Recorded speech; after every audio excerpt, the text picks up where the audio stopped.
é o prana, é a energia vital, que corre através desses meridianos e vai irrigando os centros energéticos, vai irrigando todas as áreas da consciência que compõem o humano. Que é, por exemplo, o que a gente escuta, né? Corpo, mente, espírito. São 11 áreas da consciência que compõem uma estrutura humana. Então, o prana, ele reflete muito na nossa vitalidade. Pô, tô muito desanimado, não tenho força de vontade, tô toda a vida atrás do palco na vida, tô muito na comparação, tô muito na competição. Aí mostra que tu tá vibrando numa frequência que tá com baixa vitalidade. Tu tá desprotegido, peito fechado pra sentir a vida, e com isso sente toda essa sensação de insegurança, de necessidade de controle. Então, manter o prana é uma coisa diária que a gente precisa fazer. O que acontece quando o meu prana está baixo? O prana baixo seria uma baixa vitalidade. A gente tem funções psicológicas, fisiológicas, emocionais, tudo defasado. A gente tem que nutrir o nosso corpo de prana todo dia. Se a gente quer evoluir ou quer ultrapassar os nossos desafios, não é com essa mesma quantidade de prana. Então precisa de mais vitalidade, que vai nutrir mais as áreas. Ele traz muito oxigênio pro cérebro. E é como se a gente usasse mais da nossa capacidade cerebral, cada vez mais. Por isso que Kundalini Yoga é chamado Yoga da consciência, porque você expande a sua consciência. Por isso, respirar, trazer prana, trazer oxigênio pro sistema é tão importante. E como que se faz isso, né? Esse lugar tá muito relacionado com os traumas que a gente vive, ficam armazenados aqui. Então, conforme eu vou alongando esse nervo, vou estimulando ele, eu vou desbloqueando essas couraças, vou desbloqueando essas tensões. Então, trabalhando em cima disso, a gente vai desbloqueando essas tensões, as couraças e também liberando a mente, liberando as funções psicológicas que estão defasadas por todas essas traumas que ficaram reprimidos. Natália Monteiro é professora de Kundalini Yoga.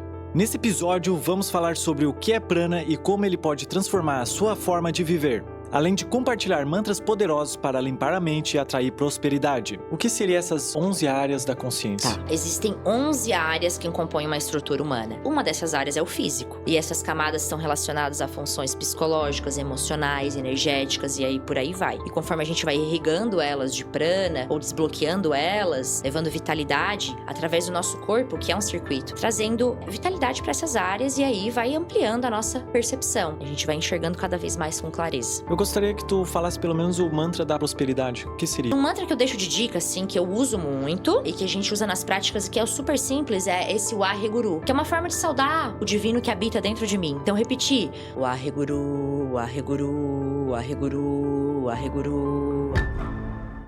Passando aqui no comecinho do episódio para pedir para você se inscrever aqui no canal para apoiar esse meu projeto chamado Senso Comum Podcast. Eu me chamo Ângelo Bertier e esse meu projeto aqui é para ajudar vocês. Então comenta aqui nos comentários alguma dúvida, algum problema que você vem vivendo esses últimos anos, esses últimos dias, para que no próximo episódio eu traga um convidado que ele consiga responder essa sua dúvida ou o seu problema. E também, se você puder deixar um gostei nesse vídeo, eu vou ficar muito grato, porque é dessa forma que eu consigo visualizar que vocês estão curtindo esse meu projeto. Então bora lá pro episódio.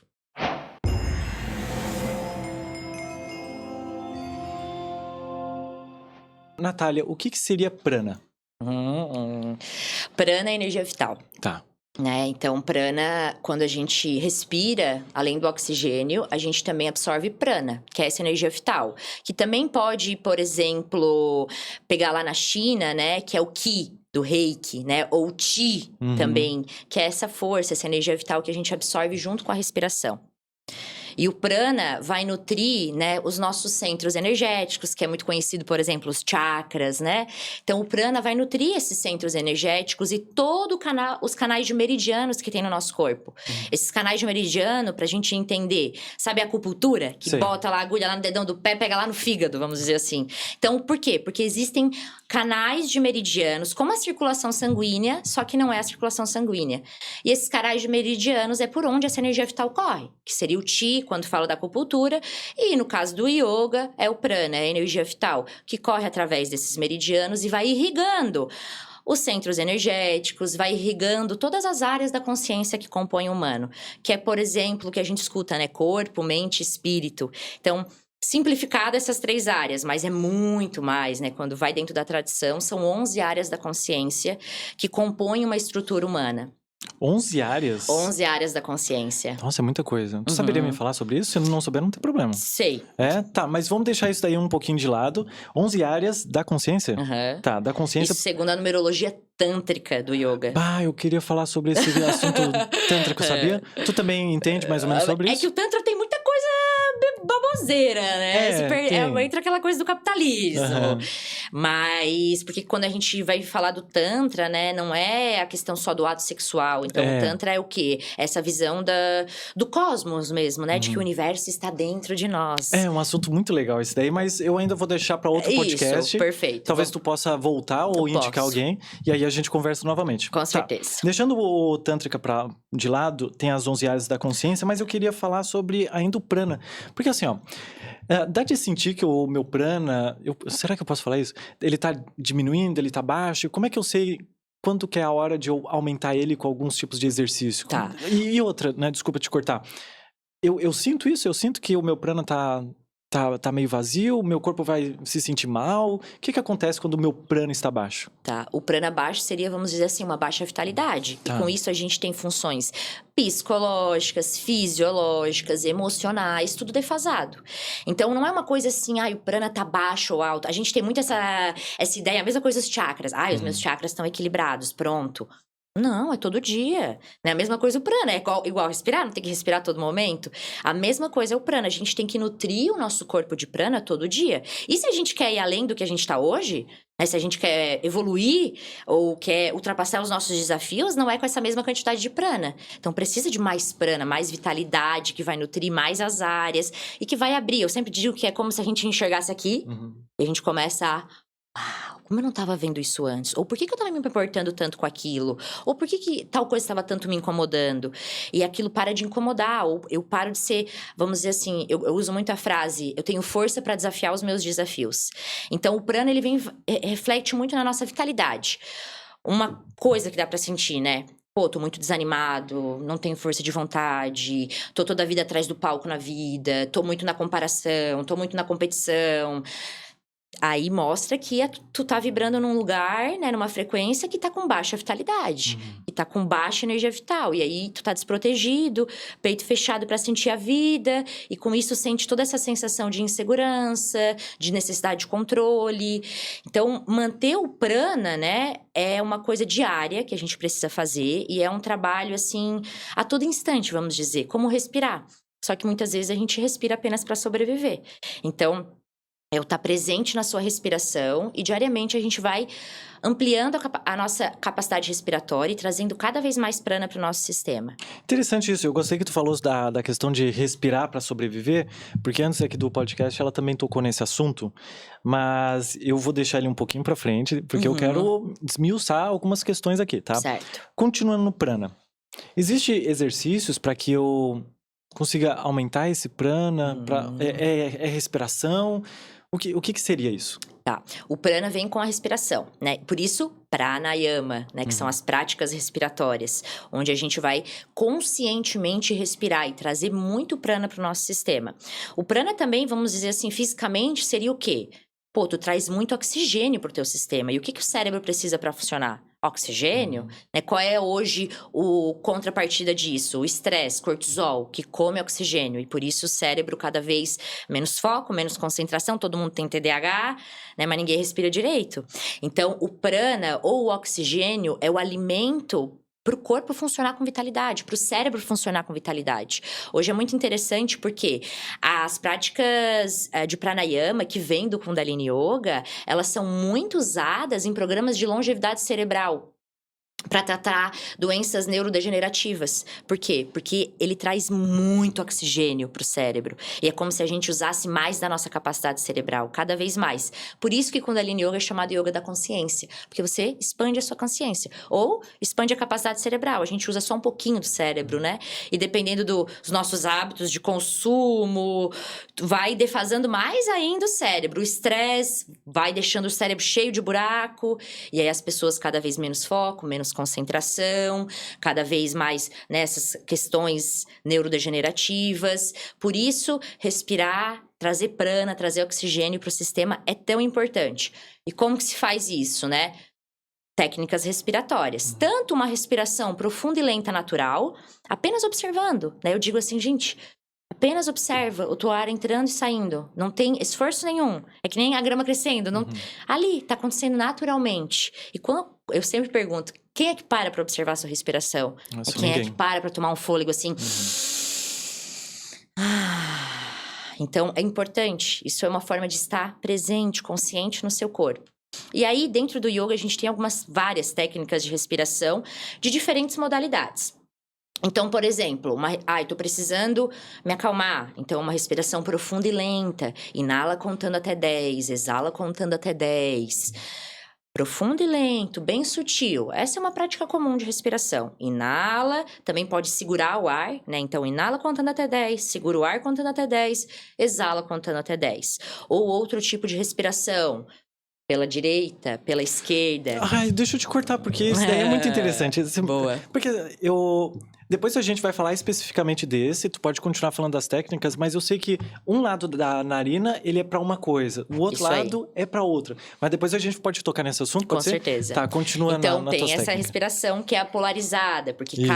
o ar, né, e o prana tá aqui em uma frequência, vamos assim dizer. Só que ele entra no nosso corpo polarizado. Cada narina tem uma polaridade. Então, quando a gente respira de um lado ou de outro, a gente está ativando essa polaridade, solar ou lunar. Mas além de uma respiração, né, uma narina ou outra, podemos fazer também uma respiração que, por exemplo, as mãos vêm aqui no cardíaco e você inspira, contando até 5, segura 5, exala em 5. Trazendo a consciência para a mão e para o coração. Isso é uma respiração que acalma, traz a pessoa para o presente. Ou aí entra numa respiração que é típica do Kundalini Yoga, que é o ouro do Kundalini, vamos dizer assim, que é a respiração do fogo. Então, é uma respiração curta e rápida, em que muito prana vem para o sistema, por isso que o Kundalini é tão poderoso, né? Porque é uma respiração que traz muita vitalidade. Então, tá se sentindo desanimado, ou tá precisando dar um up, é essa respiração que a gente faz. Acordou de manhã, faz essa respiração. Posso mostrar ela? Pode, Tá. com certeza. Então, é uma respiração em que a gente exala rápido e o ar entra bem rápido na sequência. Eu exalo rápido e o ar entra rápido na sequência. É uma respiração curta e rápida. Quem vai movimentar é muito o meu diafragma, pra dentro e pra fora. Ó, vou mostrar.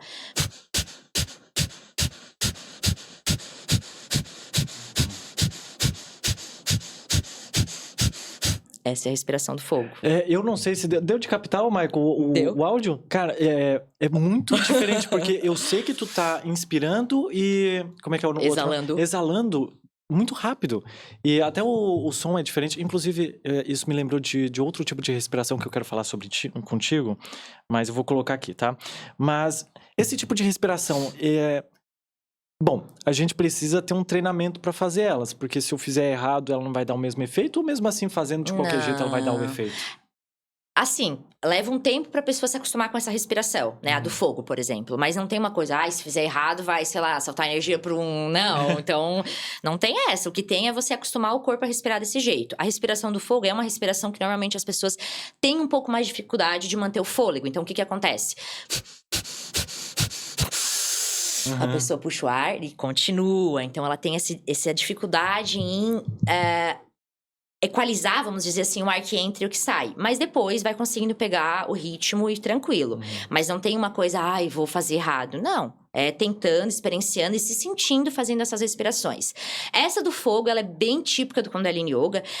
Ela é encontrada com alguns nomes diferentes, outras técnicas. Mas o Kundalini usa demais essa respiração. Então... Fazendo um movimento, por exemplo, a gente mantém essa respiração. Então, ali na prancha, respirando do fogo. É muito potente. Por isso, o yoga da consciência. Gente, pensa a quantidade de prana que tá entrando no sistema. Né? A quantidade de oxigênio, seja no físico, oxigênio que vai entrando. Então, traz o quê? Uma clareza maior, né? Uma abertura da visão. É aquela frase, a gente só consegue enxergar a ilha saindo dela. Então, quando a gente tá tão envolto nos nossos problemas, nas nossas tempestades, não consegue enxergar com clareza que, opa, não preciso me incomodar tanto com isso, ou, né, aquilo ali não precisamos ser tão refém do externo. E a gente vai ficando cada vez mais forte. Então, a prática do yoga e das respirações, elas vão nos trazendo para esse eixo, para cada vez menos viver refém do externo. Né? E aí, sim, moldar a vida aqui fora. E aí sim, moldar a vida, o externo aqui fora, porque eu estou no meu eixo. E normalmente o quê? A gente é refém do externo. Se alguém me trata bem, eu tô feliz. Se, sei lá, já brigo com um, já estragou meu dia. E dependendo do nosso nível de dependência emocional, né? Sempre tem aquela pessoa que nos cutuca lá na ferida. E aí a gente vive refém dessas pessoas ou dessas situações. Só que não dá pra depender do mundo fora pra né, se sentir bem ou ser feliz, vamos dizer assim. Porque o mundo tá caótico, cara. Então, quanto mais a gente trazer esse poder, e eu sempre falo que não tira o teu poder de ti, não dá o teu poder pro outro. Pô, a gente trabalha tanto pra manter o nosso centro que vem qualquer um aí e leva, né? Pra quem você dá esse poder de te adoecer? Pra que situações? Então, quanto mais a gente trazer consciência pra isso e se manter no seu poder, na sua energia, né? No meu espaço. Tem um mestre do Kundalini que fala muito isso. My space. Preserve o seu espaço. Tenha muito cuidado com ele. Olha, eu gostei dessa tua frase. Pra quem você dá poder... Pra te adoecer. Pra te adoecer. Eu adorei essa frase, verdade. Só que assim, ó, eu tenho a prática das respirações, com certeza. Ela vai dar um resultado logo em seguida? Ou eu preciso necessariamente fazer isso todos os dias? E se eu errar uma semana, eu preciso voltar tudo de novo para que eu consiga ver os resultados novamente? Tá. Cara, faz 1 minuto que tu vai ver já que dá alguma diferença, né? Isso é nítido, assim. A mente fica um pouco menos reativa. A gente sai desse lugar de mente reativa, muita informação, tela, celular, né? Propaganda. Então, esse lugar muito reativo, acontece, eu reajo, eu nem penso. E vai pra quê? Pra uma camada mais contemplativa, presente na vida. Então, nesse pequeno intervalo de prática, que seja de 1 a 5 minutos, você já vai sentir esse benefício. Aí, claro, fazendo todo dia, pô, é uma potência muito maior que gera. Ai, mas fiquei uma semana sem fazer. Acontece. Tudo bem, volta lá pra prática. Só que no yoga a gente fala muito sobre o quê? Sadhana. Sadhana é a sua prática pessoal.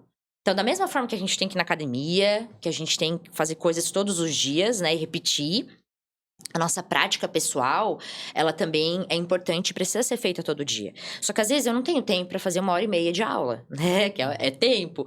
Então eu não tenho esse tempo disponível, mas a gente pode fazer uma respiração de 5 minutos. É isso que eu faço na minha vida, assim. Eu tenho uma filha pequena, sou mãe solteira, então eu não tenho tempo toda a vida para fazer 1h30 de prática, porque tem que ir na academia e tem todas as outras demandas. Mas todo dia eu vou sentar, eu vou fazer a minha meditação e vou fazer a minha respiração. Hoje eu tô mais atrasada? 5 minutos. Hoje eu tô com tempo? Meia hora. Então, esse tempo varia, mas manter a constância é importante. Nath, perdi o fio da meada. Beleza, volta e continua. Né? Claro que no yoga a gente usa uma contagem de 40, 60, 120. Então, essa coisa do, o hábito em 21 dias... O 21 dias é só um chute na porta. No yoga a gente vai falar de um sadhana, uma prática pessoal, no mínimo 40 dias fazendo a mesma coisa, seja uma meditação ou uma respiração. Aí, venci 40 dias, você pode ir até 60, e aí também tem gente que vai até 120, até 180. Aí tu mudou o hábito por completo. Mas olha, né, o quanto de disciplina tem que ter. 180 dias praticando um negócio para conseguir mudar aquele padrão, para conseguir trazer uma nova neuroplasticidade para o cérebro e criar novas sinapses cerebrais. Então não é mole mesmo, mudar, né? Criar novas estruturas. Eu sempre digo assim, não existe essa cura mágica e fácil que muitas vezes a gente vê por aí. Exige bastante disciplina, soltar através do corpo, respirar, exige conversa terapêutica e, né, um dia de cada vez. Resiliência é muita palavra que o yoga nos ensina também. Com certeza. Pai, eu adorei todas as coisas que tu foi falando. Eu já vou ter que colocar outra folha já, de tanta coisa que eu anotei aqui. Tá. Mas assim, Nath, como é que eu vou te fazer essa pergunta? É assim, ó. É que a maioria das pessoas, elas não respiram direito, pelo que tu me falou, né? Eu sei que bebês, eles respiram direitinho desde o começo, né? Que eles respiram pelo diafragma, né? Eu até tenho um bebê agora, de 4 meses. Eu percebo ele respirando pelo diafragma aqui. Isso. E é tão engraçadinho, porque o habitual é a gente respirar aqui, né? Com o peito estufado. E tu me falou que a maioria das pessoas, elas respiram errado. Eu gostaria que tu falasse pra gente como é que a gente... Parece até meio besta, né? Vai Respira falar, poxa, certo. tá falando que eu não respiro... que eu respiro errado esse tempo todo? Tô com 50 anos e não respiro direito? Então, eu queria que tu explicasse como é que a gente respira corretamente e como é que a gente está respirando errado. Tá, mas acho importante a gente falar o quê? Por que a gente começa a beber respirando normal e depois vai começando a respirar invertido? Isso vem das couraças e dos traumas que a gente vai vivendo na infância, né? E... vamos dizer assim, a infância é um período em que muitas vezes a criança tem que sobreviver, né? Então ela vai respirar menos para pertencer àquele espaço, para o adulto não brigar, né? Aquela coisa, criança boazinha, criança sorridente, criança isso, criança aquilo, e vai moldando essa criança para ela Pertencer. E aí é onde a criança vai respirando menos, encurtando a respiração, fechando o peito para caber naquele espaço. Porque se ela respirar tudo e mostrar toda a sua vitalidade, né, dar o choro dela, fazer a birra dela, o adulto vai o quê? Brigar, punir. E aí a gente vai diminuindo cada vez mais aquela criança. Dependendo da infância, isso muito ou pouco. Mas normalmente a gente vem com defasagens da infância. Por quê? Porque os nossos pais também não são perfeitos, e aí vai, né? Então é a partir dessa história que vem lá da infância em que a gente vai criando essas couraças, essas tramas, que vão diminuindo a nossa vitalidade, e por isso começa a respirar invertido. Consegue entender isso? Sim. Então vai respirando invertido. Aí vai crescendo adulto com aqueles traumas, com aquelas experiências mal vividas, experiências mal desenvolvidas. E cada vez menos respirando apenas para sobreviver, respirando curto. E sempre preso dentro dos seus jogos mentais, né? Que são aqueles pensamentos que vira e mexe na nossa cabeça. O nosso subconsciente, que determina a nossa vida, no fim. Então, é a partir dessa história que a gente traz essa respiração encurtada. Que é uma respiração errada, por quê? Porque ela é invertida. Em vez de respirar para baixo, a pessoa tá respirando para cima, que é estufando o peito. Só que para respirar correto, precisa encher a barriga. Então, que nem a gente ensina a criança, enche o balão e esvazia o balão. Enchendo o balão, esvaziando o balão. E isso é respirar correto. Isso é usar toda a sua capacidade respiratória. É não respirar apenas para sobreviver. Isso faz uma diferença gigantesca.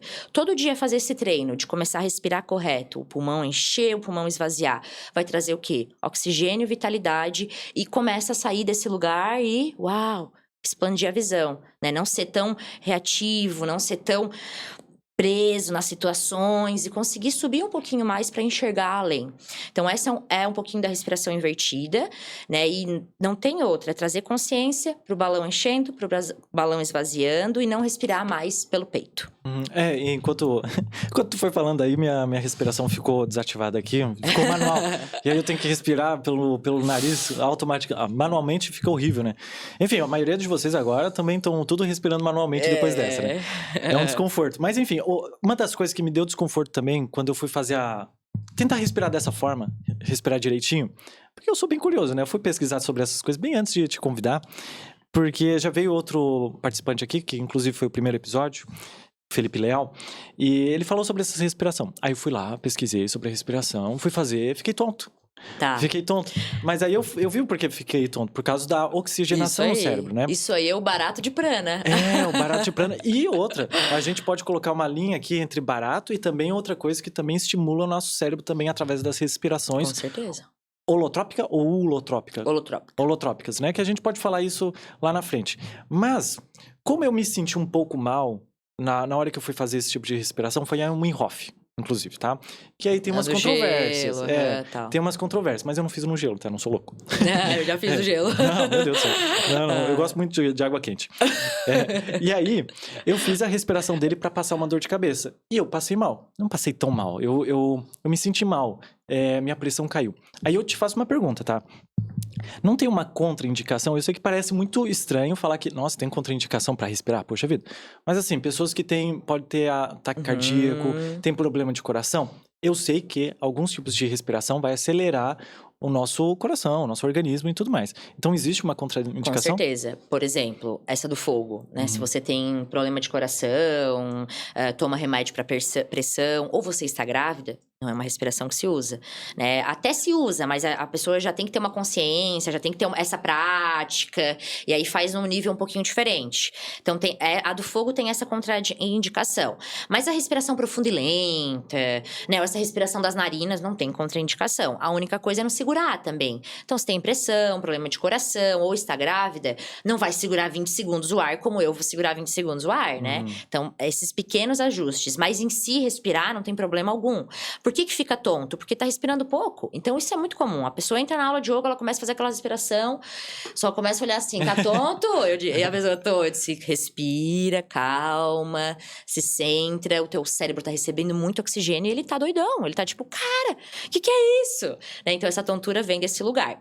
Hoje tem bastante técnica de respiração além do yoga, né? Então, tem essas técnicas aí no gelo, holotrópica, tem várias coisas que se destrincharam aí pelo caminho. Assim, O que eu sempre uso? Buscar bem se informar antes de usar qualquer coisa, né? Se informar, ver as contraindicações. Mas essas respirações do yoga de pranayama em si, não tem muita contraindicação, né? E é para respirar mesmo. Essa profunda e lenta ou de narinas alternadas, é para praticar mesmo, assim, para todo mundo usar delas. Tá, legal. Eu quero falar sobre a questão do traumas e a couraça que tu falou agora há pouco, e como é que a respiração e a yoga, o yoga, né? O yoga. O yoga pode auxiliar nessas questões. Mas antes eu quero voltar ali na parte da respiração, que seria o quê? Normalmente, a gente sempre está respirando errado, como tu acabou de falar. Mas isso não é habitual da gente. Seria necessário a gente tentar se lembrar de alguma maneira para respirar certo, ou a gente tem que deixar isso natural para que respiração é natural? Mas a gente precisa forçar isso, porque é o nosso cérebro dizendo, não, isso não é normal pra gente. O normal é eu respirar curtinho. Por que eu tô fazendo isso? Porque o cérebro preguiçoso não quer mudar, né? Ele nunca quer mudar. Ele nunca quer pegar o peso maior. Então, assim, tem que vamos dizer assim, tem que treinar. É um treino. É treinar o seu pulmão, é treinar o diafragma, é treinar o corpo, como que respira certo. No começo, é desconfortável, é cansativo, né? Dói. Que nem quando tu entra na academia no começo, né? Até tu ver o resultado, demora. Aí entra a resiliência. Mas é um treino que tem que se fazer. Por exemplo, quando eu entrei no yoga, eu também respirava invertido. Foi aí que eu descobri que eu respirava invertido. E foi um ano pra hoje eu respirar certo, né? Hoje, naturalmente, eu enchia minha barriga e esvaziar minha barriga, sem precisar estar consciente. Só que eu tive que ir um ano fazer aula, treinar, todo dia praticar um pouquinho, pra ensinar esse novo padrão pro meu corpo de respirar. Então, é um treino que se faz diário. Tudo bem, você passou 90% do seu dia lá com a respiração viajando na maionese. Mas que tenha 10% do seu dia que você pare pra respirar consciente. Pra sentir a sua respiração, pra sentir o ar entrando e trazer essa consciência da barriga enchendo e da barriga vazia. É um pequeno treino. Ai, mas dá preguiça, ai, mas a mente não quer, sim. Mas a mente nunca quer as coisas novas, né? Ela quer ficar no raso, no que dói, na sobrevivência, mas pelo menos é o que ela conhece.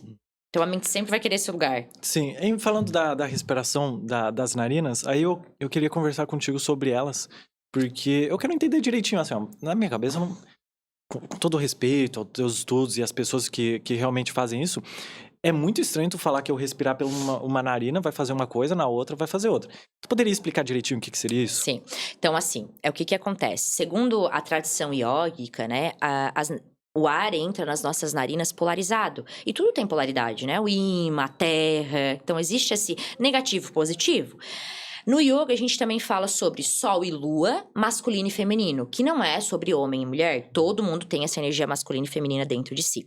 Então, o lado direito, essa polaridade direita, ela é solar. Ela vem falar sobre uma energia mais masculina no sentido de ação, atividade, sol. Então, eu estou precisando dessa potência. O que eu vou fazer? Respirar só pela direita. E sempre vai ter uma narina que tá mais aberta, por exemplo, ó. Sim. Essa tá mais aberta. E essa tá mais fechada. Eu estou mais na energia solar, tô mais ação hoje, né? Aí eu preciso diminuir o meu ritmo antes de dormir. Preciso mostrar pro meu corpo que, precisa dormir agora, vamos relaxar o sistema nervoso. O que eu vou fazer? Respirar só pela esquerda. Por quê? Porque na esquerda eu tenho uma polaridade negativa, feminina, lunar, intuitiva, receptiva. Então, antes de dormir, qual é a dica? Respira só pela esquerda. Vai estar trabalhando nessa polaridade, absorvendo o prana para essa polaridade. Eu tô precisando de manhã de uma força maior, ou sei lá, tem uma atividade agora que tô precisando de ação. Tô meio assim, respira só pela direita. Então, existem essas duas polaridades dentro do nosso sistema. E a energia se distribui assim dentro da gente. E aí, também é importante respirar pelas duas. Então, por exemplo, no yoga a gente faz respira pelo lado, respira pelo outro. Ou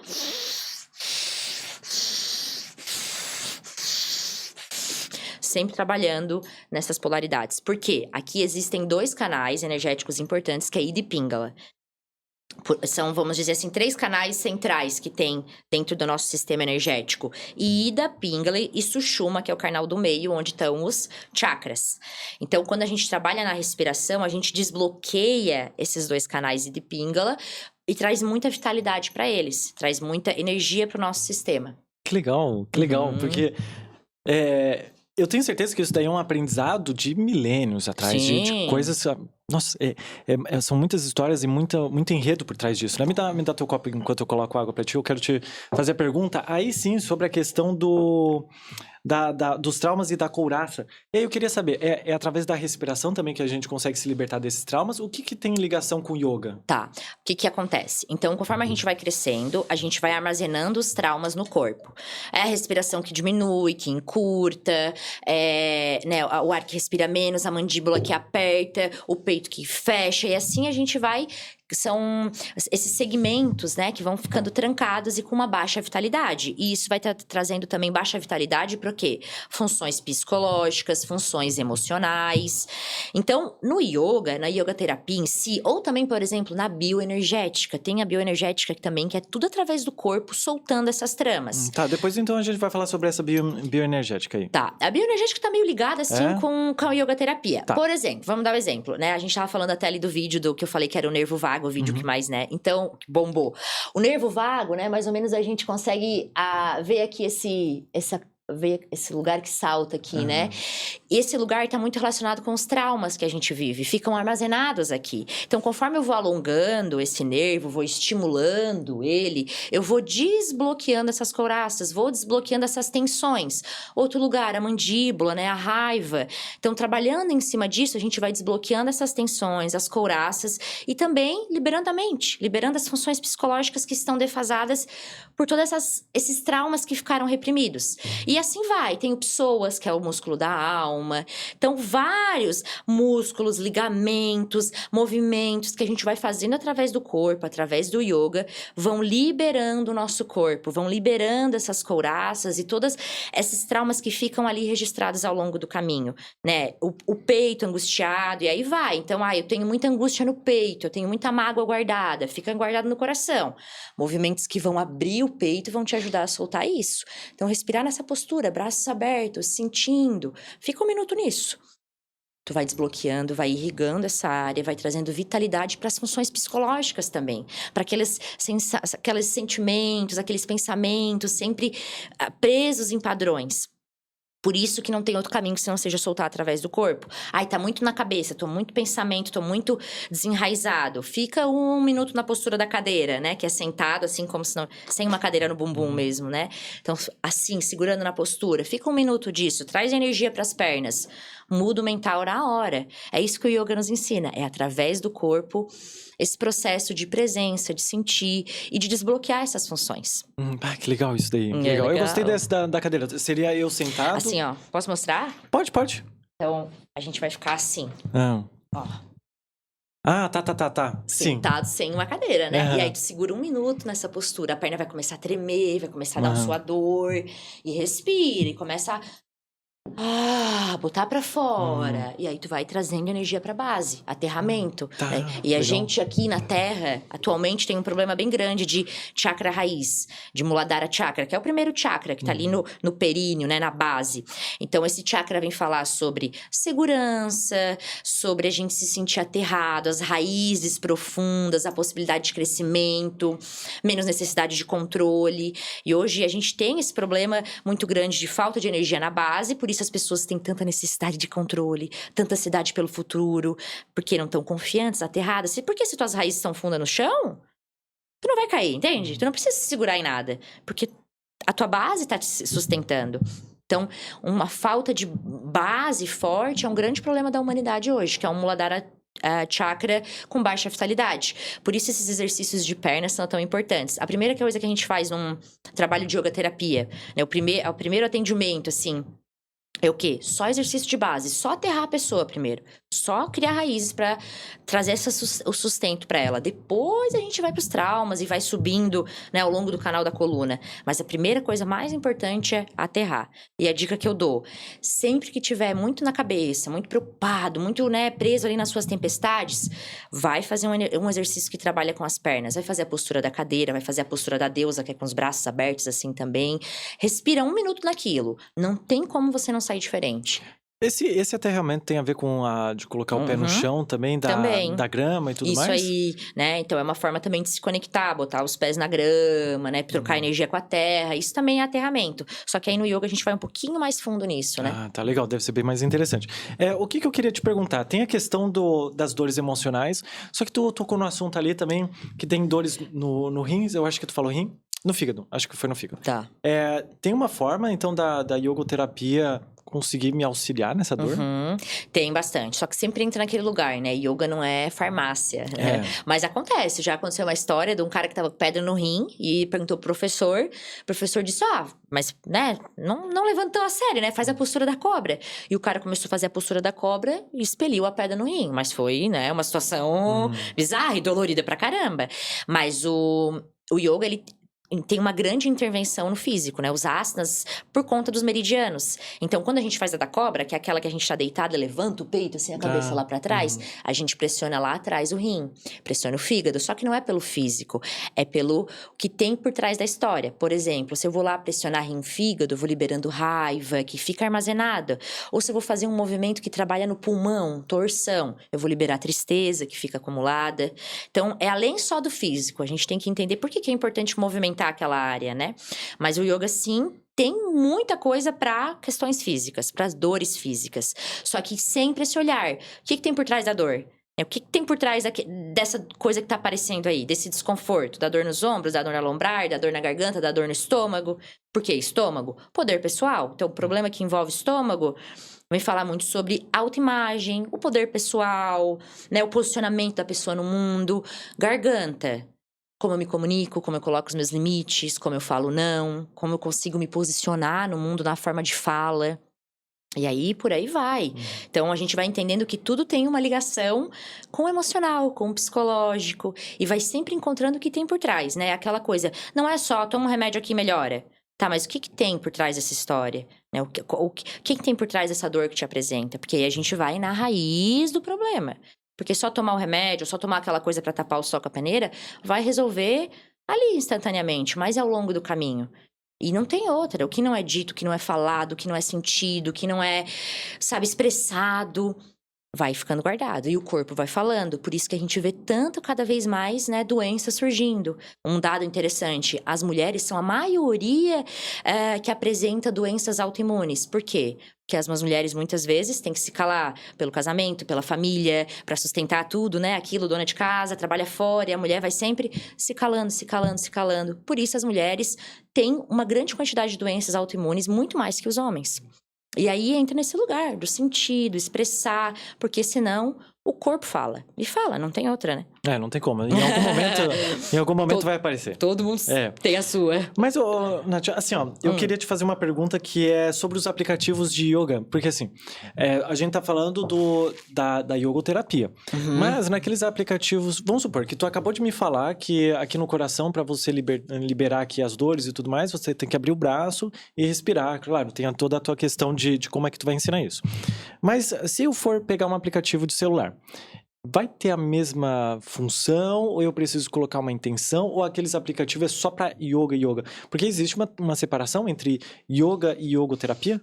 Tá, o que acontece? É porque, por exemplo, o yoga em si, as tradições, né, elas têm um manual, vamos dizer assim. Tem uma linha, né? Por exemplo, o Kundalini. A gente não inventa nenhuma aula de Kundalini nova. Foram criados mais de 2.000 crias de Kundalini lá atrás, quando o yoga surgiu, e a gente tem receitas de bolo. Só que eu, que tenho a yoga terapia, que tenho o Kundalini Yoga, posso montar uma aula num propósito, por exemplo, de trabalhar o cardíaco. Aí eu vou pegar vários asanas, um kriya de Kundalini, uma respiração pro cardíaco, e a gente vai montar ali uma estrutura só pro cardíaco. Só que isso não é a tradição lá do Kundalini Yoga, entendeu? É uma aula que a gente cria num propósito terapêutico. Isso acontece, isso funciona bem. Sobre os aplicativos, funciona, né? Vamos dizer assim... Nem sempre é sobre uma intenção, né? Nem sempre é sobre, eu quero trabalhar o cardíaco, eu quero trabalhar aquilo. Às vezes é trabalhar o corpo todo em si. Mas eles funcionam bem e é uma porta de entrada pra gente mergulhar, né? Eu acredito que a gente tem que facilitar o acesso. para isso. Então, o aplicativo funciona, aqueles videozinhos lá do YouTube funcionam. Então, é uma forma da gente se conectar com isso. Só que conforme a gente vai se conectando, às vezes a gente quer um pouquinho mais, quer mergulhar mais na experiência. E a gente vai atrás cada vez mais da fonte. Com certeza, uma porta de entrada, né? Pra quem não tem um acesso já diretamente. É super uma porta de entrada. Nath, eu queria falar sobre a Kundalini, porque tu tocou no assunto várias vezes. Como eu te falei ali antes do podcast, eu dei uma estudadinha bem básica. Mal sei o que é. Aí eu queria que tu me explicasse o que seria essa Kundalini. Então, o Kundalini Yoga, né? Ele vem junto lá atrás com todos os yogas. Então, existem várias linhas. O Hatha, o Vinyasana, o Nada Yoga, que é o yoga do som, o Bhakti Yoga, que é o yoga da devoção, e o Kundalini Yoga. Só que o Kundalini Yoga, ele ficou muito tempo restrito. Só na década de 60 ele vem para a América. Por quê? Porque quando algo é muito poderoso, não é difundido, fica ali quietinho.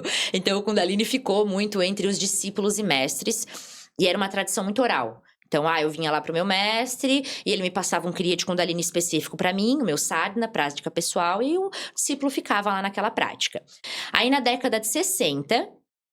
tem um yogi que se chama Yogi Babaji, que é quem traz o Kundalini para a América, né? Ele diz que a América precisa dessa tecnologia para sobreviver, vamos dizer assim, aos dias atuais. Que eles precisam dessa tecnologia e com o aval do seu mestre, ele traz o Kundalini Yoga para começar a ensinar, né, a América dessa técnica. Então, pensando em tempo de yoga, agora que a gente começou a conhecer Kundalini, né? Agora que a gente está se falando disso, e no Brasil também agora que está surgindo cada vez mais Kundalini. Só que o que acontece? Existe uma mistura de informação aí do que é Kundalini, várias técnicas com Kundalini, ativação de Kundalini, que tanto se fala, né? E aí é onde tem que ter muito cuidado. Por isso que o Kundalini Yoga ficou muito tempo não restrito, porque é sim uma energia muito poderosa, é a energia divina. Kundalini nada mais é do que a energia criativa, criadora, que criou todas as coisas, né? Esse pulsar da vida que dentro do ser humano fica lá na base da coluna, que tem uma representação de uma serpente enrolada, mas é só uma representação, não tem uma serpente na nossa coluna, né? Então essa energia fica ali na base da coluna e é a energia divina que pulsa dentro de nós. Qual é o propósito? Sim, é fazer essa Kundalini subir. Só que o que é isso? É a iluminação, né? O processo de iluminação.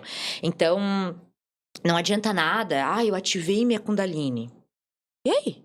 E o que tu tem aí para sustentar a ativação da Kundalini? Então, o processo de ativar a sua Kundalini, pode levar uma vida toda e sabe-se lá, né? É um processo que é gradual, em que a gente tem que ir abrindo os chakras, abrindo a estrutura energética para que essa energia possa fluir. Por isso, o yoga, o Kundalini Yoga, ele é tão assim, né? A gente tem uma receita de bolo certinha que a gente segue para fazer isso com todo cuidado. Porque Kundalini é uma energia poderosa que está dentro de nós. E tem que ter todo cuidado para manejar ela. Então, hoje tem uma desinformação no que se diz a Kundalini, tem ativação de Kundalini, tem várias coisas rolando. Mas o que eu sei é, Kundalini Yoga é uma linha, né? É um caminho muito potente, dinâmico, para que cada vez mais a gente acesse essa potência interior e limpe a sujeira para que essa energia possa brilhar. Então, eu sempre digo que é como se a gente fosse uma casa com 11 janelas, né? As 11 áreas da consciência. 11 janelas. E aí, conforme a gente nasce, a nossa data de nascimento já vem nos dizendo qual janela tá suja e qual não tá. Algumas vão vir mais sujas, outras menos, de acordo com a nossa data de nascimento. Já começa por aí. E conforme a gente vai crescendo e vivendo, as janelinhas vão se sujando, dependendo das experiências mal vividas, das situações que eu passo na infância. Vai sujando cada vez mais janelas, umas ali, outras aqui. Por isso que quando a gente fala, cada um enxerga da sua lente, é real. Cada um enxerga pelas suas arestas, das sujeirinhas que tem aí nas suas janelas. E aí a gente cresce com uma casa cheia de janela suja. O que o yoga da consciência, que é o Kundalini, começa a fazer, né? A limpar essas janelas. O que o pranayama, as práticas respiratórias, os mantras vão fazendo? Limpando essas janelas. E a gente começa a enxergar mais claro, a enxergar... Eu digo que é o óculos embaçado. Coloca o óculos embaçado. Aí tu bota o óculos sem estar embaçado. Uau, né? Ou quando a pessoa não usa óculos e bota o óculos pela primeira vez. Caraca! Então essa é a ideia. O Kundalini vai limpando essas lentes, o yoga em si vai limpando essas lentes para que a gente possa enxergar cada vez mais com clareza. E essa luz divina que tá lá dentro de nós possa brilhar com todo o seu potencial, iluminar tudo. Não só mais passar por arestas. Esse é o caminho, só que isso leva tempo, disciplina. Por quê? Porque a gente não quer que seja rápido também, né? Porque senão a gente não sustenta o processo, né? É muito forte. Então, tem que ter uma mudança gradual de frequência, de abertura, de lidar com as coisas que surgem, para dar sustentação para essa nova energia que vai subindo. Mas, né, na base, Kundalini Yoga, Kundalini é a energia divina dentro de nós. E o princípio, né, que independente da religião que a gente fala, ou do caminho que a gente leva, é a iluminação, vamos dizer assim, né? Alcançar o reino dos céus, por aí vai. Que é o quê? É que é ativar essa energia, né? Subir com que essa energia lá pro topo da cabeça. E acessar todo o nosso potencial. Eu adorei essa tua analogia das janelas. Achei bem interessante. Porque eu uso para os meus alunos. dá de fazer ligação com muitas questões da nossa psique também. Mas assim, eu sei que tu deu um geral da Kundalini, mas eu queria entrar um pouquinho mais a fundo na questão do que ela proporciona para as pessoas, o que modifica na vida delas depois que ativa a Kundalini. Não seria muita palavra ativa, né? É porque o pessoal tá usando bastante isso na internet, eu vi uns vídeos sobre isso. Que daí Como se treme ativar. todo lá. Isso mesmo. Aí, assim... Ali tem um magnetismo, algo acontece, só que entende, ok, a pessoa foi lá e a Kundalini dela subiu, só que ela não tem estrutura nenhuma pra manter aquela Kundalini elevada, então, né, é uma experiência, mas acaba voltando. E, gente, Kundalini é coisa séria, então tem que ter muito cuidado com o que a gente deixa manipular a nossa energia, aquela coisa, meu espaço sagrado. Então, né, exige um certo cuidado. E hoje, nesses negócios de autoconhecimento, eu sempre falo, não é mais o que você vai fazer, é com quem você vai fazer. Onde essa pessoa se formou, o que ela faz, da onde vem isso, qual é a fonte disso. Tenha esse cuidado. Porque tem muita coisa aí, todo mundo canaliza todo mundo, e aí vai. Então, a gente tem que ter um certo cuidado mesmo, assim. Pra quê? Pra não cair furadas, né? E pra se preservar também, que é tão importante. Assim, o que a Kundalini traz, né? Gente, vida. Pra mim, a palavra é vida. Depois que o Kundalini entrou na minha vida, eu realmente comecei a viver, né? Eu falo que parei de sobreviver. De só, parece aquela luta, né? Luta e batalha, luta e batalha. Não que não tenha lutas e batalhas, mas não, vamos dizer assim, hoje eu tenho força pra desafiar os meus desafios. Hoje eu tenho garra pra ir atrás daquilo que eu acredito. Então, Kundalini é pura vida que a gente começa a ativar dentro de nós.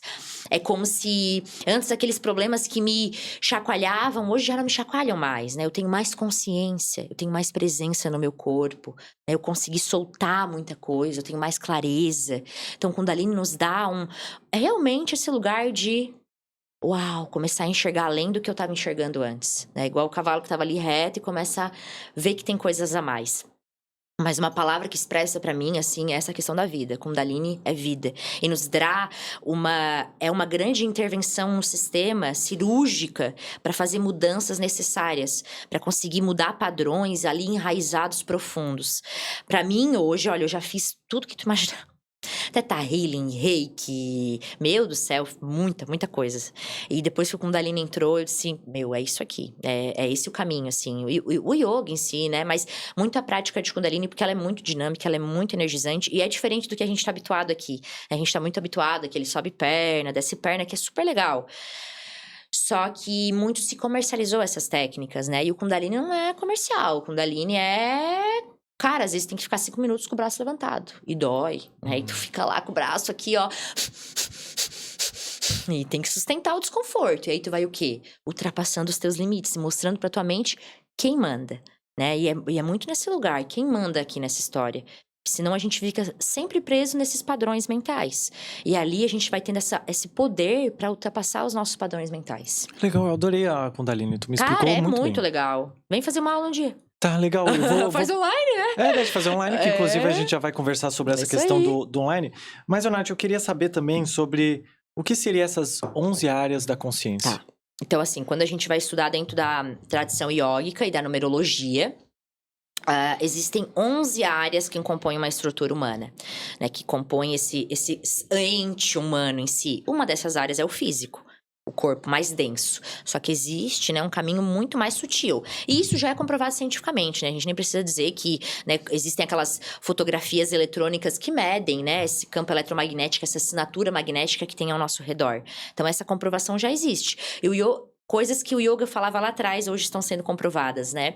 E aí, dentro da tradição yógica, então, existem essas 11 áreas da consciência, que são 11, né, estruturas do mais denso físico ao mais sutil, que compõem a nossa... todo o nosso ser. Então, existe, por exemplo, o corpo físico, existe a mente positiva, a mente negativa, a mente neutra. E cada uma dessas áreas está ligada a funções psicológicas, a funções emocionais e também ao físico. Por exemplo, a mente positiva está ligada ao terceiro chakra, plexo solar, né? Que é ação, ver o lado positivo das coisas. A mente negativa tá ligada com o segundo chakra, que tá ligada também com o sistema reprodutor. Então, tudo tem uma interconexão. E assim a gente vai trabalhando nessas áreas da consciência e vai desbloqueando as funções dentro de nós. Então, quando eu irrigo, por exemplo, esse mês dentro do estúdio, a gente está trabalhando com o corpo prânico, que é o corpo número 8, vamos dizer assim. O corpo prânico é onde tá os centros energéticos, os chakras, é onde tá as nadis, os meridianos. E quando a gente vai irrigando esse corpo prânico de prana, de energia vital, né, a gente vai criando novos padrões dentro de nós, criando novas conexões neurais, e o corpo prânico vai irrigando todas as áreas do nosso sistema. Mas existe também o corpo radiante, que é o corpo que fala sobre se posicionar na vida, né, sobre esse brilho, sabe aquela pessoa que ela não é mais bonita, mais arrumada, mas ela entra no lugar, ela chama atenção? Essa pessoa tem um corpo radiante forte. Então, todas essas estruturas vão nos fazendo entender um pouquinho da gente, por isso existe o mapa numerológico, né? Com o mapa tu consegue entender através da tua data de nascimento um pouquinho de ti. E entender quais as áreas estão defasadas, quais as áreas precisam de um cuidado maior, ou quais as áreas tu tem de potencial, que tu tem já de energia disponível para ti. Então, ali no teu mapa numerológico, através dessas áreas da consciência, a gente se entende um pouco, mas todos nós temos as 11 áreas da consciência. É só que, às vezes, uma área mais suja, lembra das janelas? Uma área mais suja, outra menos. Isso vai depender da nossa data de nascimento. Mas um pouquinho é isso, assim, do que seriam essas áreas. São várias camadas do mais denso físico ao mais sutil, né, que compõe a nossa estrutura como ser humano. E essas camadas estão relacionadas a funções psicológicas, emocionais, energéticas, e aí por aí vai. E conforme a gente vai irrigando elas de prana, ou desbloqueando elas, levando vitalidade, através do nosso corpo, que é um circuito, né, a gente vai criando um circuito energético com o nosso corpo, vai trazendo, né, vitalidade para essas áreas, e aí vai ampliando a nossa percepção. Eu gosto de dizer, qualificando a percepção. A gente vai enxergando cada vez mais com clareza. Legal essa tua última frase. Faz total sentido mesmo, mas eu queria saber aonde que entra os mantras. E outra coisa, eu sei que mantras seriam frases e tudo mais. É certo falar que mantras são frases? O que seria um mantra? Tá. Mantras seriam como um som sagrado, vamos dizer assim, né? É uma repetição de som que vai trabalhando na nossa estrutura. No yoga, a gente tem o Om, que é um mantra muito conhecido, né? O Om. O que acontece? Esse som primordial, ele vai vibrando como aquela pedrinha que a gente joga na água, sabe? Vai criando aqueles campos ao redor de água. A mesma coisa o mantra vai criando na nossa estrutura. E os mantras, ele tem um poder de mudar a bioquímica cerebral. Por exemplo, o Kundalini, ele tem muito mantra. Muito mantra. E mantras diferentes. Vou dar um exemplo. O Arreguru. O arreguru, arreguru, arreguru. A forma como a língua bate no palato vai estimulando certas áreas do cérebro e isso vai mudando a bioquímica cerebral. Então, isso no físico é o mantra funcionando. Mas o mantra é como se fosse um som sagrado mesmo, né? Uma palavra em potencial sagrado. Elas muitas vezes não têm, tipo, arreguru, né? Elas têm um significado, mas muitas vezes são sílabas também. A gente tem o Satanama também no Kundalini, que é o ciclo do renascimento. Então, são sons que vão batendo no palato conforme a língua bate e vão mudando a nossa bioquímica e a nossa frequência. Esse Waheguru é super famoso, né? Então, de qualquer forma você pode fazer. Por exemplo, mexendo o pescoço ou parado também, repetir. Waheguru, Waheguru. Fica 5 minutos fazendo isso. Dá uma mudança incrível na mente. E o Kundalini tem muito mantra. Mantra para tudo que vocês imaginar. Né? Mantra para prosperidade, mantra para foco, para concentração, para tudo mesmo, assim. Para doenças mentais. E aí são diversos... São diversas palavrinhas, sílabas usadas de forma diferente. Às vezes é um mesmo mantra, mas a gente canta ele de forma diferente. Ah, que legal. E tu falou ali que existem vários mantras. Eu gostaria que tu falasse pelo menos o mantra da prosperidade. O que seria? Tá. Então, assim, existem... o mantra da prosperidade não é nenhum mantra em si, né? Tem até o mantra da prosperidade, que é o de Ganesha, né? Tá muito ligado à prosperidade. Então, se colocar Ganesha, tu vai ver vários cantos bem bonitos. Mas a questão do mantra pra prosperidade, né? Ele tá muito conectado a gente tá aberto pra sentir. A prosperidade tem nesse lugar de abertura, né? A gente só recebe prosperidade quando a gente se abre pra sentir. Então, quando eu falo de prosperidade, eu digo que a gente pode usar qualquer mantra que possa nos ajudar a relaxar e se abrir para receber, porque prosperidade, abundância só vem no lugar de abertura. Se eu tô fechado, eu não recebo nada, né? Se eu tô fechado, eu não recebo um presente que tu me dá. Então, mas um mantra que eu deixo de dica, assim, que eu uso muito, e que a gente usa nas práticas, e que é o super simples, é esse Waheguru, que é uma forma de saudar, né, o divino que habita dentro de mim, vamos dizer assim. Então, repetir: Waheguru, Waheguru, Waheguru, Waheguru, Waheguru. Uma forma de trabalhar, assim, ó, de mudar o padrão mental aí bem forte. E o que é legal dessas meditações? Porque isso é meditar, só que não é aquela meditação tá em silêncio ali, que é tão difícil, que a pessoa passa 1.095 pensamentos na cabeça. O legal das meditações com mantras é porque tu, pra se manter focado no mantra, a tua mente não pode estar viajando na maionese, senão tu se perde. Então, às vezes, pô, as pessoas... não consigo meditar 1 minuto. Vamos lá na aula de yoga, a gente fica 10 minutos repetindo o mantra. Meia hora repetindo o mantra. E a pessoa fica, porque ela se mantém ali naquele estado de presença. É muito mais fácil meditar com mantra. E funciona super bem. Olha só, desculpa te cortar, mas é que eu já fiquei meio curioso na questão de pessoas céticas fazendo os mantras. Iria dar algum resultado nelas, elas não acreditando nisso? Um resultado de centramento, de presença, da mente sair desse lugar de reatividade, ir para um lugar mais contemplativo. Essa mudança que tem, né? Não é misticismo, não é, sabe, não é magia, não é nada disso. É real. E muita pesquisa científica tem com os mantras hoje. Então, o Kirtan Kriya, que é esse Satanama, Satanama. Tem muita pesquisa legal mostrando o poder que esse mantra tem de mudar a nossa bioquímica cerebral mesmo. E o que você sente fazendo isso? Experimenta. Esse aqui ainda junta os mudras. Cada ponta de um dedo tem um significado e também bate lá no nosso cérebro. Então a gente faz Satanama, Satanama. O que isso cria dentro de você? Pô, faz 1 minuto, 5 minutos disso. É um lapso de tempo de presença total, entregue para aquilo. Então, independente do que acredite ou não, eu tenho certeza que a pessoa vai terminar isso mais calma, mais centrada, a mente mais tranquila, menos reativa, né? Mais presente. Isso é fundamental. Por quê? Porque a gente cada vez mais corre, performance, quem consegue mais, quem, né, não tem nada contra isso, só que é preciso parar e sentir também, né? É preciso ter se a mente não tá trabalhando junto com você, é muito cansativo. Por isso que a gente vê uma explosão aí de doenças mentais cada vez mais, né? Ansiedade, depressão, burnout aí, que o Brasil tem um número bem gritante disso, dessa sobrecarga. Por quê? Porque a gente não para, não sente, não respira, não medita. Isso não é perder tempo, isso na verdade é aprimorar o seu tempo. Por exemplo, eu saio de uma meditação dessa focadíssima. Vamos lá, o que tem que ser feito, entende? Mas porque eu me permito parar, respirar, me centrar, me dou essa pausa. Meu Deus, o maior luxo que tem hoje é pausar. É parar para respirar, sentir, para depois ir pra ação com vitalidade, com foco alinhado naquilo que eu tenho que fazer. Aí todo mundo tem TDAH. Aí começa o negócio, faz outro, e propaganda de celular, e aquela loucura. Aí eu vivo correndo, nunca tenho tempo pra nada. Mas também é uma bola do mal que cai. Por isso as meditações ajudam muito, assim. Pra mim não tem outra, ir na academia, se alimentar bem, tomar água, respirar e meditar. São o fundamental pra gente se manter todos os dias alinhado. E pra se manter não refém do externo e realmente vibrando e criando a vida que você deseja. E aproveitando a vida que você tem. Porque a gente tá sempre esperando um momento tal chegar pra ser feliz, ou pra aproveitar a família, ou pra aproveitar os filhos. Tá sempre correndo, sempre... Só que a vida passa assim, e os pequenos momentos lá da formatura, da viagem, são pequenos demais. Pro tanto do outro tempo que a gente passa trabalhando, indo na academia e fazendo essas funções. Então é preciso também se fazer presente, buscar esse lugar de contentamento, né? E de experienciar a vida aqui e agora, nos dias comuns. Eu gosto muito de dizer que os dias comuns, eles podem ser extraordinários. Só que esse lugar do extraordinário, ele tá onde?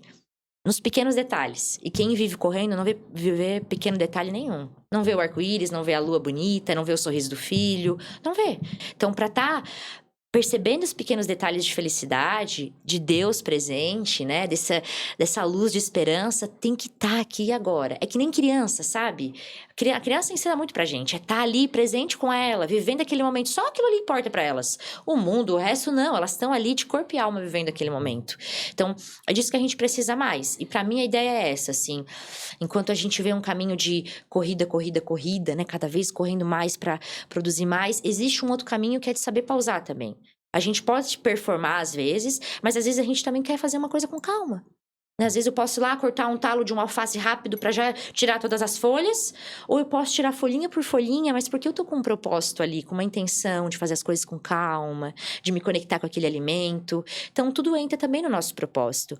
E saber parar, não se culpar por parar, se permitir fazer as coisas com calma, com presença, eu acho que é um grande luxo e um privilégio que a gente se pode se dar hoje, assim. Nesse mundo que tanto nos cobra pra correr cada vez mais.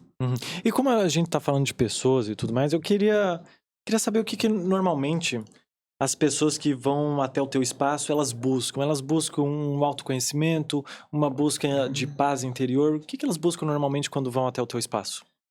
Cara, muita gente...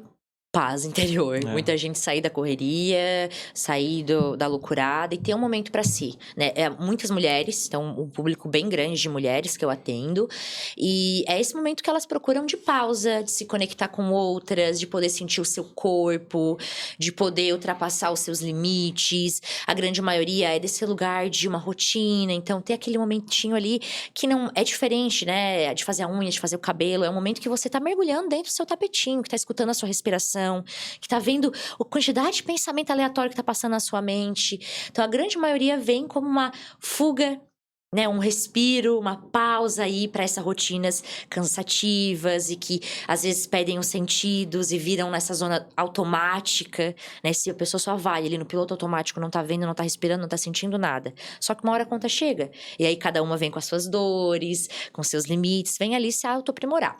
Vem gente que já tá nesse caminho, vem bastante gente que já pratica yoga e conhece o Kundalini e se apaixona. Mas sempre nesse lugar de uma pausa pra si mesmo, né? Um lugar pra se desconectar. Eu sempre falo nas aulas, gente, agora o mundo ficou lá fora, né? Deixa tudo lá. É o nosso momento. Aqui tem 1h30 aqui pra gente tá totalmente presente em si, pra respirar, pra sentir, pra gritar, pra chorar, pra viver esse momento. Depois a gente volta pra lá pra resolver as coisas. Não vai mudar nada, vai mudar alguma coisa? Tem uma coisa que vai conseguir resolver agora? Não. Então, vamos viver esse momento. E, né, esse mundo, toda a vida a gente tá tendo que resolver tudo, correria, é a coisa que eu mais escuto. Ai, tá corrido. E quando que para de ficar corrido? Não para. Se você não parar, não para. Mas se você não se colocar na agenda, nunca para de ficar corrido.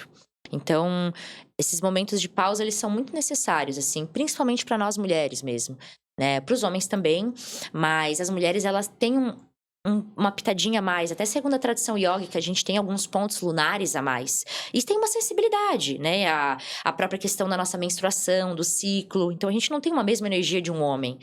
Tem um vídeo que eu acho muito legal, não sei se você já viu, que o homem e a mulher indo pra academia, 4 semanas, né? A primeira semana o homem tá lá, toda a vida com o mesmo peso. E a mulher começa com pesão, na última semana ela nem aparece na academia. Por quê? A gente tem, só que isso não é fraqueza. Isso é poder. Então, naquela semana que a gente já tá mais assim, se permitir parar um pouco mais, se permitir fazer uma coisa que é pintar, desenhar, ir pra natureza. Então, tem um superpoder nisso. E por isso é preciso parar, por isso que as mulheres precisam desses espaços de pausa. Só que o mundo se habituou, né, e se moldou de uma forma que é workaholic. Então, elas não teve muito espaço para isso, né, para essa conexão com o nosso corpo, conexão com esse poder que a mulher carrega. E hoje, esses movimentos, né, os movimentos que eu trago, vêm nesse sentido. A gente se conectar de novo com o nosso poder. E continuando falando sobre pessoas, eu sempre peço para os meus convidados, sempre faço uma pergunta para os meus convidados, que seria assim, se tu tivesse um megafone para falar para todo mundo, algo que tu vê em padrões dos teus clientes e tudo mais, na tua terapia, ou alguma coisa que tu olha assim para a vida e gostaria de falar para todas as pessoas, o que seria? Uma coisa que eu aprendi e que é muito importante. A gente não levar a vida tão a sério às vezes, né? Não levar tudo a ferro e fogo, não levar tudo a 8 a 80.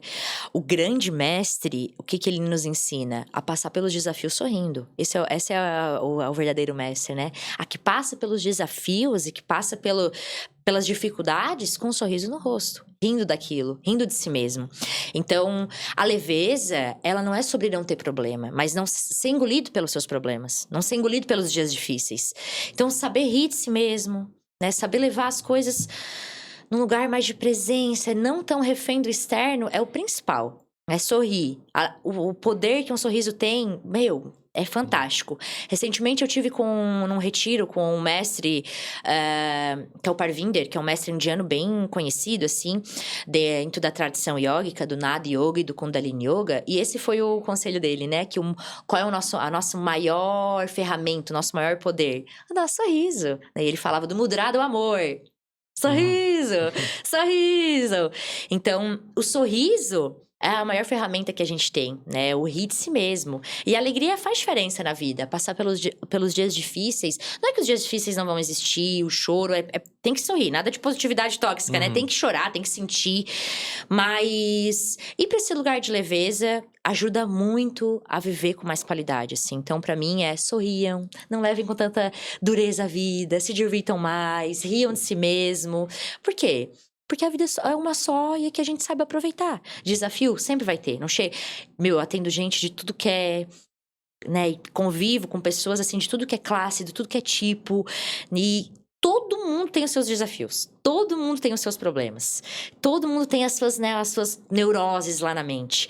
Então, não existe esse momento que as coisas vão se alinhar e que não vai ter mais problema nenhum, né? Não existe, porque os desafios são os que nos movem, né? É a partir deles que a gente se movimenta. Eles são uma força propulsora muito grande pra gente sair do lugar. Então, quando a gente aprende a navegar com os nossos desafios, viver com eles com mais leveza e não ser refém de tudo isso, cara, a vida vem pra um novo lugar. Então, pra mim, esse é o maior conselho que eu posso dar, assim. Sorriam, se divirtam, riam da vida, que nem as crianças, né? Brinquem com a vida, faz diferença. É verdade, eu adorei teu conselho, de verdade, gostei. Eu gosto muito, eu uso muito esse conselho. Às vezes as pessoas olham, porque parece que não tem problema. Eu digo, gente, eu tenho problema, muito problema. Só que vou viver o quê? Uma morada com a cara fechada por causa disso? Eu não. Vamos em frente. É com um sorriso no rosto que a gente vai enfrentando os nossos desafios. É, muito bom. E caso as pessoas queiram te conhecer e também o que tu atua lá no teu espaço, quais são as tuas terapias, Perfeito. Como é que as pessoas podem te encontrar também? Tá, podem me encontrar pelo meu Instagram, que é Nath Holística. Foi daí que eu comecei, aí todo mundo hoje me chama de Nath Holística. E eu disse, vamos ficar aí no holística, porque o holístico nada mais é também que esse olhar integrativo pro todo, né? A gente usa muitas vezes nesse lugar místico, mas não tem nada de místico. Holístico é o quê? Um olhar integrativo pra vida em si, pra além só uma coisa só, a gente olha pra todas elas. Então, integrar corpo, mente e espírito. Aí eu tenho em Araranguá o Estúdio Prana. Lá no estúdio tem aulas de Kundalini Yoga e os atendimentos terapêuticos com yoga terapia e conversa terapêutica, né? Mas além disso, todo o meu trabalho também é feito no online. Então, as aulas de Kundalini Yoga são no online também e os atendimentos terapêuticos também funcionam no online. E, né, eu trabalho bastante com as redes sociais, então tenho o YouTube com algumas videoaulas lá disponíveis. Dentro do Instagram também eu tô sempre dando dica. É dessa forma que a galera pode conhecer aí o meu trabalho. Tá, legal. Depois aí tu manda o teu canal do YouTube que a gente coloca na descrição. Mas é Nath Holística também. Tá. Então vai ser bem facinho de encontrar.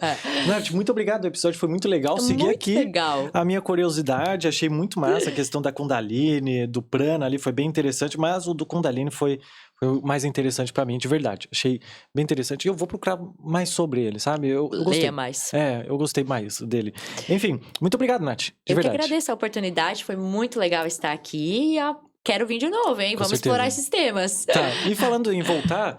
Pessoal, se vocês tiverem alguma dúvida, algum assunto que vocês queiram tratar com a Nath, comenta aqui nos comentários que no próximo episódio, quando eu trazer ela possa responder vocês, tá? É isso aí. Pode ser então? Combinado. Fechou, muito obrigado. Muito obrigada. Valeu. Satnam. Satnam seria o quê? Satnam. Satnam? É uma forma de saudar o outro, tipo namastê, amém. Legal. Satnam. Satnam. Muito obrigado, tá? Eu que agradeço. E pro pessoal que assistiu até agora, muito obrigado. Se inscreve aqui no canal, deixa um gostei. Meu Instagram pessoal tá na descrição do vídeo. O Instagram do canal do meu podcast também tá na descrição do vídeo. vídeo, o canal da Nath também, o Instagram dela também, e o canal de cortes também tá aqui na descrição do vídeo. Outra coisa, se vocês vêm passando por alguma dificuldade, algum problema na vida de vocês, comenta aqui nos comentários que no próximo episódio talvez eu possa encontrar um profissional da área que possa ajudar vocês, tá bom? Muito obrigado e tchau, tchau.